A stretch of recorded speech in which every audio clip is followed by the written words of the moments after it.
Hello and welcome to Blueprints Behind Business interview series. I'm your host, Brad Douglas, and today I'm joined by Robyn Bonaquist with B Squared Advertising. Robyn, thank you so much for joining us. Thank you. Would you like to kick us off a little brief introduction about yourself and more about B Squared Advertising? Sure. I'll kind of give you the nickel version, if you will. I'm a 40 plus year resident of Naples, Florida. I moved here right out of college to start my career, which at the time was in the newspaper business. And I had graduated with a degree in newspaper journalism from Syracuse University, and I got an editor job at the Naples Daily News, which is what brought me to Florida from Western New York State. Could not wait to get out of the cold weather. So moved down here in 1981, I guess it was. Worked in the newspaper business for 4 years and then was recruited by an ad agency to come and work for them. And so I did that. Well, actually, first by a bank to do their marketing, then by an ad agency to work as an account executive, which I did for 12 years. And after that, I went to work for a large regional ad agency based out of Miami as their West Coast president. Was there for just a year and a half and then decided this is ridiculous. I should just do this on my own. So that's how B Squared was born. I joined forces with a creative director, very talented man, and we opened up this company in 2001. Wonderful. I love to hear those journeys of how you got to this point. So, with your background and everything else, what was I guess the what inspired you to start your own business, and what that initial spark was to take more of that entrepreneurial leap? It was a big leap too, because I, was not really comfortable in that arena. The man that I started this company with had approached me about a couple of different ventures. We were going to open up a website development company together. We were going to open up a magazine, do a new magazine in Naples together, and we needed an investor for any of those, things that we were going to get started on, or these businesses that we were going to try and get started. And the investor component just didn't really work in our favor because we were a minority shareholder. So we just decided, hey, listen, we're going to go our own separate ways. We'll stay in touch and see what happens later on down the road. A couple years go by. And that's when I decided. I had been working for this agency on the East Coast, and it was difficult. I mean, I couldn't even get a regular paycheck out of them. So that's Mm. when I kind of threw in the towel and said, hey, I think I'm good enough that I can do this on my own. I called him and said, what do you think? Do you think there's a chance of you and I doing this together without an investor? And it's going to be a big leap of faith, but let's see what happens. And even if you say, no, I'm going to do this on my own. So that's how we got together, and had a very, very successful run right from the get-go. The first account that we landed was a $1 million plus account, which, as you can imagine, in Southwest Florida is, a lot of money for a small ad agency that at that point only had 2 employees, myself and my business partner. Wow, that's exceptional. That's fantastic with getting a start like that. You kind of led me right into the next question that I had for you is, what are some of those misconceptions of running a business, and how do you address them? You mentioned getting started there and taking that leap. Um, I don't know if I necessarily had misconceptions. I knew it was not going to be easy. I knew the money was not going to be there for a while, and it certainly was not. As a matter of fact, the deal I crafted with my partner is that he would be paid a salary until we were able to start showing a profit, because he was the sole breadwinner in his family. I was lucky enough that I, was married and had a husband who was making a good living. So um, I didn't start drawing a salary for probably the first 6 months of the business. I think the other, the things that you struggle with along the way are what every business struggles with, employees, employee retention, how do you manage growth? All of that came into play.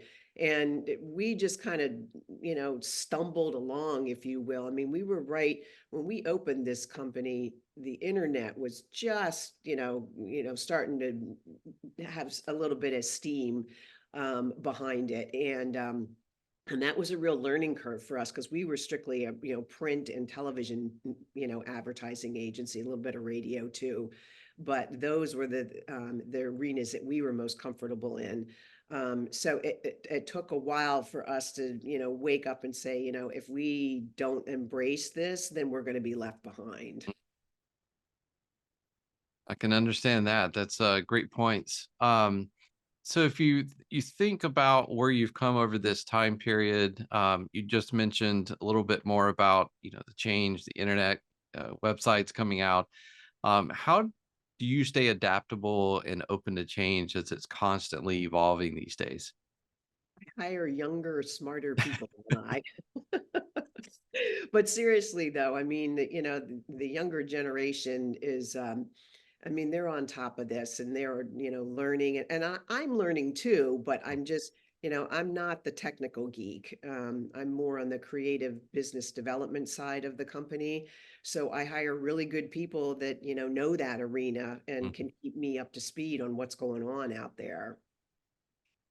Yeah, fantastic. It does change so quickly. It's good to have those younger folks around who are just Sure. coming out of school or are on top of that stuff and been using it for a while. Yes. So, can you, without too much detail or giving away any kind of trade secrets here, but could you give a little bit of a glimpse into the future and some of your business goals and what you envision your next steps in your journey? So,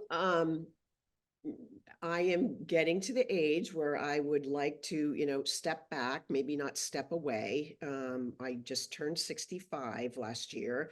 And while I don't see myself ever fully retiring, because I just can't see myself sitting around eating bonbons all day, um, I think as I look forward to the future, um, I've got some ideas about, a person that I might bring on board who would kind of become the mini me, if you will, under my tutelage, obviously, and that would enable me to keep my fingers, um, in the business, but not have to be here on a 24/7 basis. So that's kind of it's a very a very loose plan right now, but it's a plan nonetheless. Perfect.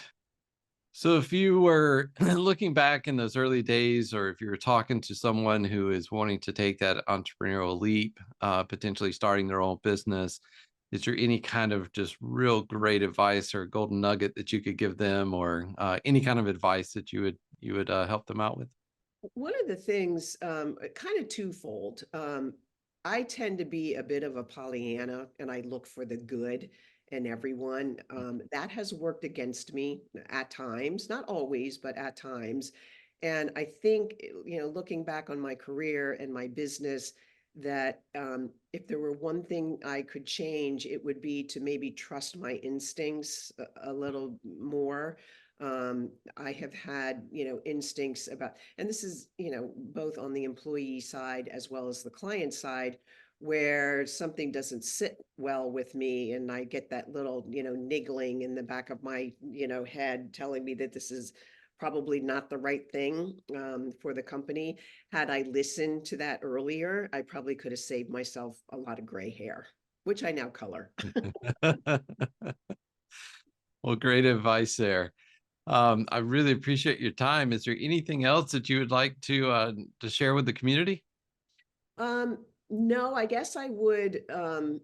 One of the things that really helped me when I started my business is I read this in an article in Inc. magazine, if you're familiar with that, that Hmm. years and years and years ago, that said if you're going to donate, your time, to an organization, whatever it may be, nonprofit or otherwise, do so in an arena that can benefit you. Mm, We only have so many hours in the day, and a lot of them are spent, at our desk, behind the computer.